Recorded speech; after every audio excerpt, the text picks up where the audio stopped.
আমরা ডিসকাস করব হচ্ছে কিভাবে আমরা ফিনল তৈরি করছি। ওকে। এবার এখানে আমাদের যে রিয়্যাকটেন্টটা হচ্ছে ক্লোরোবেনজিন। হ্যাঁ, ক্লোরোবেনজিনের সাথে NaOH মোস্ট প্রবাবলি দেয়, তাই তো? হ্যাঁ, NaOH দেয়। এবার ওর সাথে কি করতে হবে এবার? অনেক হাই টেম্পারেচার দিতে হবে আর হাই প্রেশার দিতে হবে। 623 কেলভিন দিতে হবে আর 300 ATM দিতে হবে। হ্যাঁ, এবার তাহলে ক্লোরোবেনজিন এইদিকে, আরেকদিকে NaOH। এবার আমি যদি একটা ক্লিভেজ করি, মানে তাহলে এইচটা আমি যদি বার করে দিই, তাহলে NaO টা, এবার ক্লোরিনটাকে হাটিয়ে দিচ্ছি আর NaO টাকে আমি বসিয়ে দিচ্ছি ওই বেনজিনের ওখানে। তো ওইটা হলো তাহলে বেনজিনের ওপরে তাহলে ONA হচ্ছে। এবার আহ, এবার ওটা থেকে ফিনল পেতে গেলে এমনি HCl দিতে হবে। তো তাহলে OH হয়ে যাচ্ছে আর Na যেটা ছিল ওটা Cl এর সাথে যুক্ত করে NaCl হয়ে যাচ্ছে। বেনজিনের সাথে ONA ছিল, এবার ওর সাথে ডাইলুট HCl যে দিচ্ছি তখন Na হেঁটে যাচ্ছে আর OH যুক্ত হচ্ছে। Na আবার ওই Cl এর সাথে যুক্ত হয়ে NaCl হচ্ছে আর আসল যে প্রোডাক্ট ফিনলটা হচ্ছে। এবার হচ্ছে ফ্রম বেনজিন ডাইজোনিয়াম ক্লোরাইড। তো বেনজিন ডাইজোনিয়াম ক্লোরাইড থেকে কি করে আমরা ফিনলটা পাচ্ছি? বেনজিনের সাথে NOCl আছে, এবার ওর সাথে ওয়াটার দিতে হচ্ছে, বয়েল করতে হচ্ছে, তাহলে আমরা ওই ফিনলটা পাচ্ছি। ওটাই আসল প্রোডাক্ট। বাকিগুলো হচ্ছে N2 বার হচ্ছে আর HCl বার হচ্ছে। এই আসল প্রোডাক্টটা রাখতে পারলেই মানে ঠিক আছে। আসল প্রোডাক্টটা হচ্ছে ফিনল এখানে। তো হলো। তারপর নেক্সট হচ্ছে ফ্রম স্যালিসাইক্লিক অ্যাসিড। তো স্যালিসাইক্লিক অ্যাসিডে স্যালিসাইক্লিক অ্যাসিডে বেনজিনের সাথে OH থাকে আর এইদিকে COOH থাকে। হ্যাঁ, এবার এর সাথে এবার 2 NaOH দিচ্ছি আর তার সাথে CaO দিচ্ছি। তাহলে কি হচ্ছে এবার ওখান থেকে তাহলে COOH মানে রিমুভ হয়ে যাচ্ছে আর তার জায়গায় ওই ফিনলটা হচ্ছে। আর এই COOH যেটা রিমুভ হয়ে গেছে, এবার ওখান থেকে একটা H সরিয়ে দিলে COO থাকছে, ওটা N এর সাথে যুক্ত হলে তাহলে Na2CO3 হচ্ছে। এই মানে NaOH ছিল তো, ও NaOH থেকে আমি যদি H বাদ দিয়ে দিই তাহলে NaO থাকছে। আর COOH থেকে আমি যদি H মানে রিমুভ করে দিই তাহলে কি থাকছে, COO থাকছে আর ওদিকে NaO থাকছে। তো NaO আর COO করে Na2CO3 হচ্ছে আর ওয়াটার হচ্ছে। তো হলো ওয়াটারটা। এবার কিভাবে হচ্ছে ওই আমরা সেই সময় COOH থেকে একটা H সরিয়ে দিয়েছিলাম আর NaOH থেকেও একটা H সরিয়ে দিয়েছিলাম। হ্যাঁ, তো দুটো H হয়ে গেল আর CaO তে একটা অক্সিজেন। তো সেই নিয়ে তাহলে ওয়াটার হয়ে যাচ্ছে। তো হ্যাঁ, এটা হলো স্যালিসাইক্লিক অ্যাসিড থেকে কিভাবে আমরা ফেনল পাচ্ছি। হ্যাঁ, গ্রিনার রিএজেন্ট বেনজিনের সাথে যুক্ত আছে মানে এই আমাদের বেনজিন।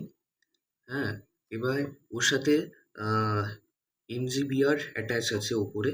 হ্যাঁ, এবার এই গ্রিনার রিএজেন্ট থেকে আমাকে ফেনল পেতে হবে। তো তার জন্য কি দিতে হবে? তার জন্য আমাকে O2 এক্সেস দিতে হবে আর H+ আর ওয়াটার দিতে হবে। তাহলেই আমাদের এবার Mg একটা মেটাল। তো Mg মানে এমজিকে এমজি প্লাস হয়ে থাকবে আর বিআর মাইনাস হিসেবে থাকবে।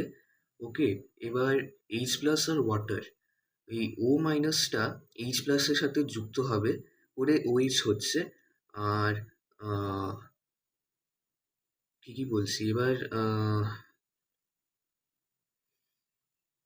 দাঁড়া, ভাই এইচ প্লাসটাকে আমরা যদি বাদও দিয়ে দিই, মানে ওয়াটারটাকে আমরা এইভাবে বুঝতে পারি, ওয়াটারকে আমরা যখন ডিসোসিয়েট করি তখন এইচ প্লাস হয় আর ওইচ মাইনাস হয়, তাই তো? এবার তো এবার এমজি প্লাস হয়ে আছে আর বিআর মাইনাস হয়ে আছে। এবার আম, তাহলে ওইচ মাইনাসটা ওই বেনজিনে ঢুকছে করে ফিনলটা হচ্ছে। আর আম, ওটা ওইভাবে তাহলে হচ্ছে। আর এমজিবিআরটা বেরিয়ে যাচ্ছে। তো এইভাবে মনে রাখলাম। এবার ফ্রম বেনজিন সালফোনিক অ্যাসিড থেকে আমরা কি করে ফেনল পাচ্ছি? তো বেনজিন বেনজিন সালফোনিক অ্যাসিড হচ্ছে যখন বেনজিনের সাথে SO3H অ্যাটাচ আছে।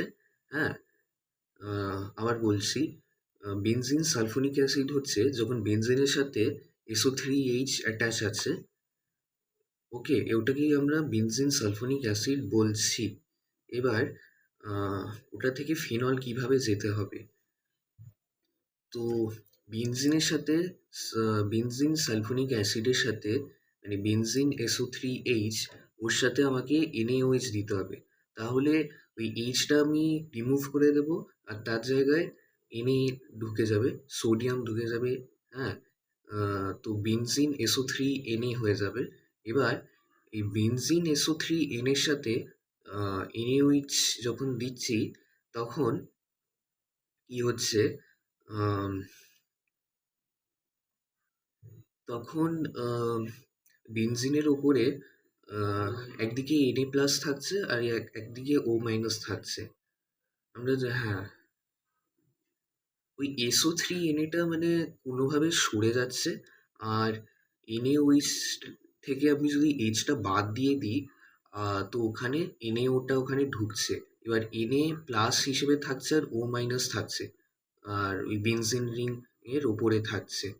এবার বেনজিনের সাথে ও মাইনাস আর Na প্লাস আছে, এর সাথে আমি এবার ডাইলুট HCl দিচ্ছি। তো আহ, তো ওটা করলে তাহলে আমি ফিনল পেয়ে যাচ্ছি। এটা হলো ফিনল কিভাবে বার করলাম। এটা বার করলাম হচ্ছে ফ্রম বেনজিন সালফোনিক অ্যাসিড। এবার নেক্সট যেটা আমরা দেখব সেটা হচ্ছে ফ্রম কিউমিন, অর এটাকে আইসোপ্রোপাইল বেনজিনও বলে। ওকে, তো কিউমিনকে কিভাবে লেখে এমনিতে, সেটা ছবিটা সেরম না হলে পাঠিয়ে দেবো। আহ, তো এটা এরকম এক বেনজিন এরকম হচ্ছে, তার সাথে CH আছে আর CH3, আর এখানে ওপরে CH3। আবার বলছি, এখানে একটা বেনজিন আছে, এখানে একটা এইচ, এখানে একটা সি আছে, উপরে একটা সি, আর এর রাইট সাইডে একটা সি। উপরে, হ্যাঁ, আর উপরে সি আর এখানে রাইট সাইডে সি আর এখানে একটা সি, যেটা এই বেনজিনের সাথে কানেক্টেড। এটাকে আবার আইসোপ্রোপাইল বেনজিনও বলে। তো একই ব্যাপার। আহ, আবার কিউমিনও বলতে পারে। তো এগুলো মানে মুখস্থ করতে হবে। আইসোপ্রোপাইল বেনজিনকে আবার কিউমিনও বলতে পারে। তো হ্যাঁ, এটা মনে রাখতে হবে। এবার এর থেকে ফিনল কিভাবে পাবো? এটা তো তাহলে আইসোপ্রোপাইল বেনজিনের সাথে O2 দিতে হবে। তো অক্সিজেন O2 দিলাম। তো বেনজিনের সাথে বেনজিন বেনজিনের সাথে আহ, এখানে সি থাকলো, উপরে একটা সি, আর রাইট সাইডে সি, কার্বনটা রাইট সাইডে এটা কোনোভাবে এটা সরে গেছে। আহ, তার জায়গায় ওই দুটো অক্সিজেন অ্যাটম যুক্ত হয়েছে, ও ও, আর তার সাথে একটা এইচ। ওকে, তো এটা হলো। আর হ্যাঁ, ওখান থেকে CH2টা রিমুভ হয়ে গেছে। তো এইবার এইটা হলো, এবার এর সাথে ওয়াটার আর H+ দিচ্ছি। তো এবার কি হচ্ছে, আহ, এইটাকে এবার যখন ওয়াটার অর H+ দিচ্ছিস, তো তারপরই ফেনল হয়ে যাচ্ছে। ফেনল হচ্ছে, আর একটা সাইড প্রোডাক্টও হচ্ছে, সেটা হচ্ছে কিটন হচ্ছে, CH3COCH3 হচ্ছে। তো এটা ছিল আহ, নানা রকমভাবে method of preparation of phenol.